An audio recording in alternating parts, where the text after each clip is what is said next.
हरे कृष्ण। श्रीमद् भगवद गीता के अध्याय 11 के श्लोक 50 में अब आगे संजय ने धृतराष्ट्र से कहा, इत्यर्जुनम वासुदेवस्तथोक्त्वा स्वकं रूपम दर्शयामास भूयः आश्वासयामास च भीतमेनं भूत्वा पुनः सौम्य वपुर महात्मा। अर्थात अर्जुन से इस प्रकार कहने के बाद भगवान श्री कृष्ण ने अपना असली चतुर्भुज रूप प्रकट किया और अंत में दो भुजाओं वाला अपना रूप प्रदर्शित करके भयभीत अर्जुन को धैर्य बंधाया। जब भगवान श्री कृष्ण वासुदेव और देवकी के पुत्र रूप में प्रकट हुए थे तो पहले वे चतुर्भुज नारायण रूप में ही प्रकट हुए थे, किंतु जब उनके माता पिता ने प्रार्थना की तो उन्होंने सामान्य बालक रूप धारण कर लिया। इसी प्रकार भगवान श्री कृष्ण को ज्ञात था कि अर्जुन उनके चतुर्भुज रूप को देखने का इच्छुक नहीं है, किंतु चूंकि अर्जुन ने उनको उस रूप में देखने की प्रार्थना की थी, अतः श्री कृष्ण ने पहले उसे अपना चतुर्भुज रूप दिखलाया और फिर वे अपने दो भुजाओं वाले रूप में प्रकट हुए। और अगले श्लोक में जानेंगे कि अर्जुन ने भगवान श्री कृष्ण से आगे क्या कहा। तब तक मेरे साथ प्रेम से कहिए हरे कृष्ण राधे राधे। हरे कृष्णा।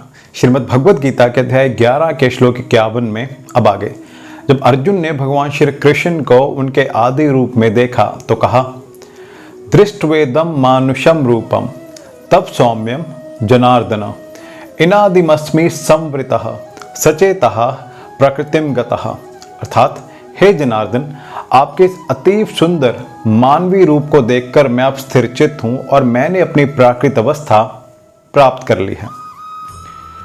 यहां पर प्रयुक्त मानुषम रूपम शब्द स्पष्ट सूचित करते हैं कि भगवान मूलतः दो भुजाओं वाले हैं।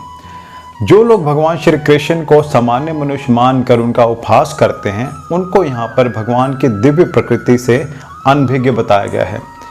यदि भगवान श्री कृष्ण सामान्य मनुष्य होते तो उनके लिए पहले विश्व रूप और फिर चतुर्भुज नारायण रूप दिखाना कैसे संभव हो पाता।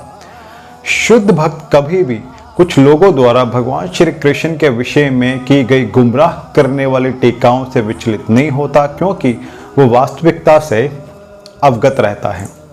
और अगले श्लोक में जानेंगे कि भगवान श्री कृष्ण ने अर्जुन से क्या कहा। तब तक मेरे साथ प्रेम से कहिए हरे कृष्ण। श्रीमद् भगवद गीता के अध्याय 11 के श्लोक 52 में अब आगे भगवान श्री कृष्ण अर्जुन से कहते हैं कि सुदुदर्शमिदं रूपम दृष्टवानसि यन्मम देवा अपयस्य रूपस्य नित्यम दर्शन कांक्षिणः। अर्थात हे अर्जुन, तुम मेरे जिस रूप को इस समय देख रहे हो उसे देख पाना अत्यंत दुष्कर है। यहाँ तक कि देवता भी इस अत्यंत प्रिय रूप को देखने की ताक में रहते हैं। इस अध्याय के 48वें श्लोक में भगवान श्री कृष्ण ने अपना विश्व रूप दिखाना बंद किया और अर्जुन को बताया कि अनेक यज्ञ तप आदि करने पर भी इस रूप को देख पाना असंभव है। अब सुदूरदर्शन शब्द का प्रयोग किया जा रहा है, जो सूचित करता है कि भगवान श्री कृष्ण का द्विभुज रूप और अधिक गुह्य है।